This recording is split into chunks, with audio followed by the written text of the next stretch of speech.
Hey guys, I wanted to answer a couple of questions and give you a couple of tips about things. First of all, your stoma does not feel pain.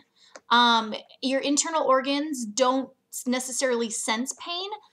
Even if you go into surgery, what happens is sometimes what'll happen in surgery is your body will go into like a state of protection, and so certain things will stop working, which is why after surgery they want to, if you've been cut open, they want to make sure that your stomach is functioning properly and things like that. And it's only because sensation from outside of the body will actually cause it to kind of go like this, it freaks out, it freezes. So, but simply, no, you do not have nerve endings in your stoma or in your internal organs.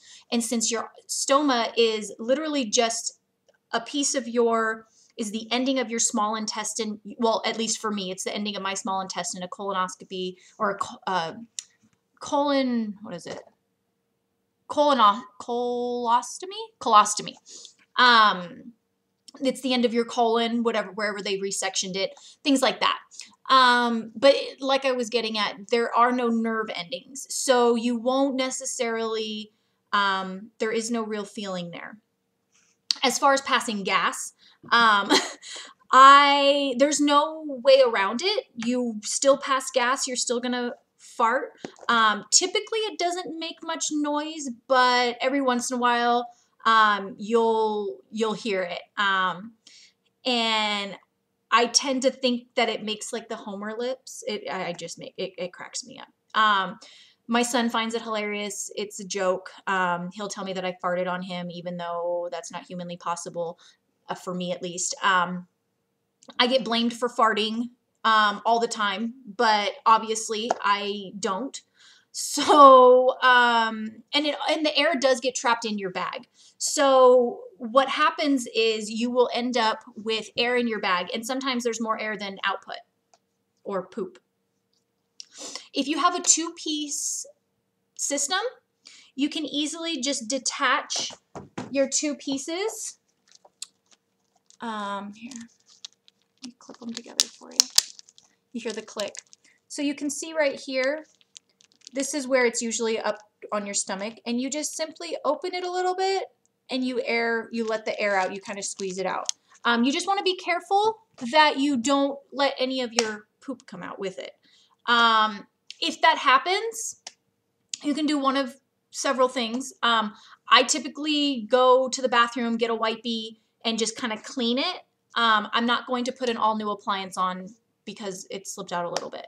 However, if it's really bad and I got it on my wafer or something, then I will go and change the appliance, and then I kind of curse and scream at myself inside my head and, get over it. The other thing that I wanted to mention, there's two other things. One is they're both about odor. One is the odor that comes from just changing out your appliance and putting him in those bags that I showed in the how to change your bag video. Those bags, the trash bags that your appliances come with, are supposed to be odorless or keep the odor out in whatever. But it only works for about maybe 24, 48 hours. After that, your poop is so toxic, any poop is, that the fumes will start to escape the bag. So we learned that the hard way. And what I quickly discovered is that a diaper genie, the kind that you use for your children's diapers, is the best way to throw away your used appliances. My son was transitioning out of diapers and into big boy underwear. So it was the best time for me to start using it, and I have kept up with it ever since. I usually fit about 2 weeks worth of dirty bags in there. I still make sure that I put them in the odorless trash bag that is provided. It just keeps everything neater, it's cleaner, it's prettier. Anyways, so that's a really, really good way to dispose of your bags. It also makes it less stinky when you have to go and throw them in the big dumpster. It really just depends on how you are with trash. That's been my most successful way to dispose of it. The other thing is how to keep the smell in your bag to a minimum. Now, there are a ton of products on the market. I have not found anything that works as well as hydrogen peroxide. And literally, you put maybe 3 or 4 drops in your bag after each bag change, and it completely deodorizes your bag until your next change.